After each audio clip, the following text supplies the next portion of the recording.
Brendan, right here in the front. Coach, how's it going? Good. When you first got to meet Jerry, like, obviously the personality stands out for us when he comes and does an interview. Do you remember the first time you met him when he came on the visit? Wait, I'm sorry, who? For Jerry. Oh, Jerry, yeah.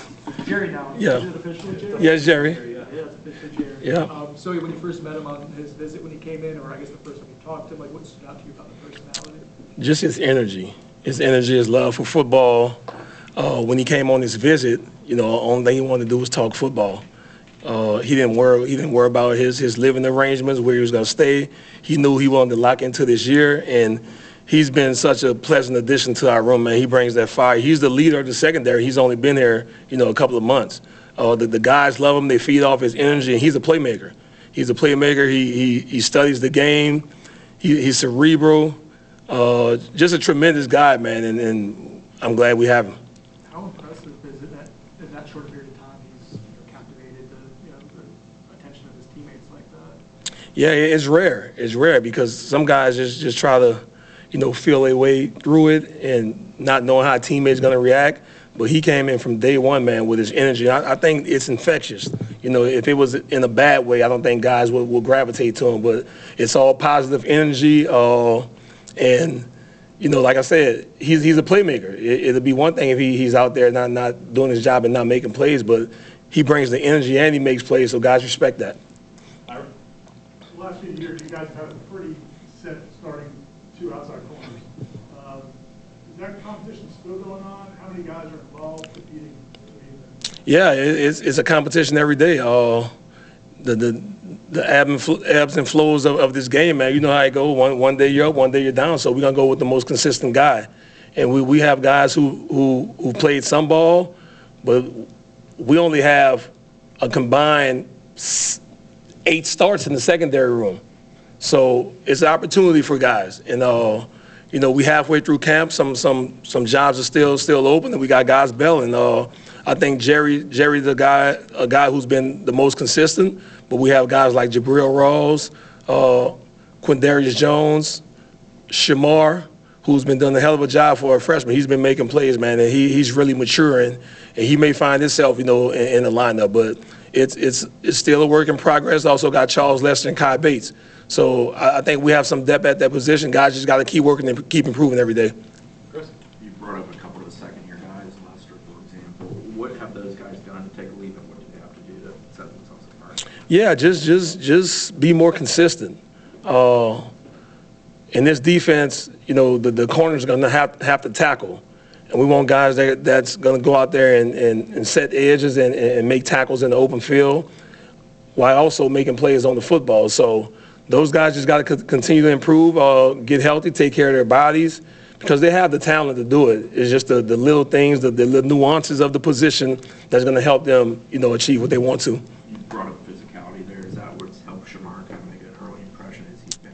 Yeah, one thing he showed, he's not scared. He's not scared, and the days of being a cover corner are over with. You have to do it all, especially in college football, because teams are going to condense the formations, crack the safeties, and make the corners tackle. And we know that, and we work on it every day. And I think for the most part, we've done a good job at it, but we got to continue to be physical throughout camp. Brendan, with Shamar, you mentioned maturity. I guess what has kind of clicked for him in that regard? Oh, just time management. You know how it is when you're a true freshman, you're on the college campus. He came in January. School was in, so he got caught up in the hoopla of college, college life as an 18-year-old. But as time is going on, he's kind of settled down. He's in the building at 5 o'clock every morning. He gives the whole group a wake-up call. I just think the maturity and the knowing that he has a chance to help us this year. He's ultra talented, and like you say, he's physical, and he brings the edge to the defense as well. So it's going to be good to see his growth within his defense. You mentioned how the guys have to tackle more in Tony's system, and just how have you had to kind of change your coaching approach, and how have you guys seen the guys adapt to his system? Yeah, just coming from the previous system with Adam Fuller, we were 85% press man. I think in Coach White's system, it gives us the freedom to see ball, get ball, play off coverage, get some be able to jump routes, just having vision on the quarterback, which going to enable us to make more plays on the ball. So it's a combination of a lot of things. You know, he's thrown a lot of things at the kids, and I think they picked it up well. The thing I'm impressed with is, you know, we're not having many mental errors in the back end. You know how it is, the D-line, you know, going the wrong gap, it's a 10-yard gain. We mess up on the back end, it's a touchdown. And I preach that to those guys every day. So we got to be on point. We have to be elite communicators back there, and for the most part, I think we have. Last one. Shane Brown, where is he at right now in camp for you guys and your plans that you have?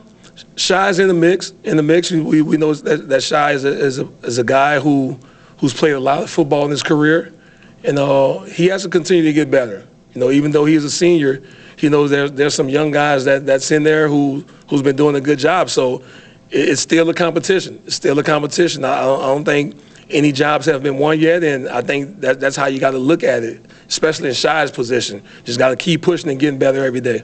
At that position, it sounds like the coach, everybody's been talking about KJ a lot, and Ashland, and have you seen those guys just settle into this scheme?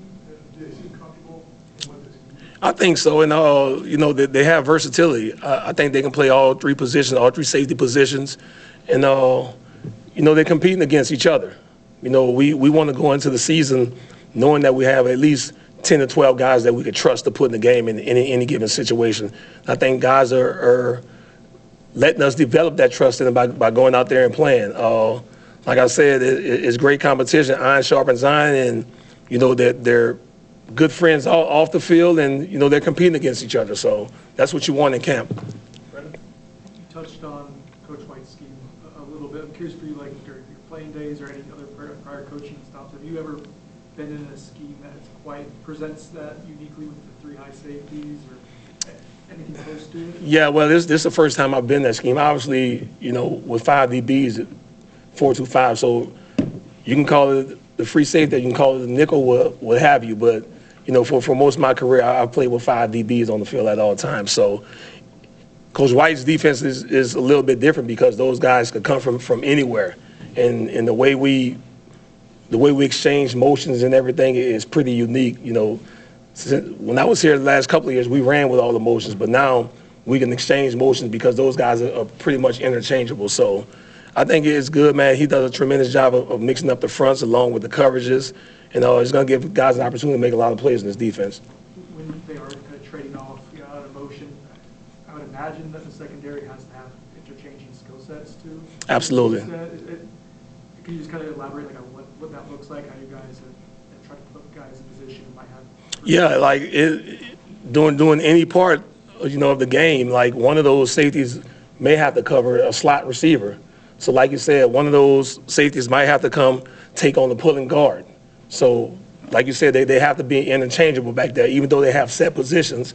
With any movement within the offense, guys' roles could change within the defense.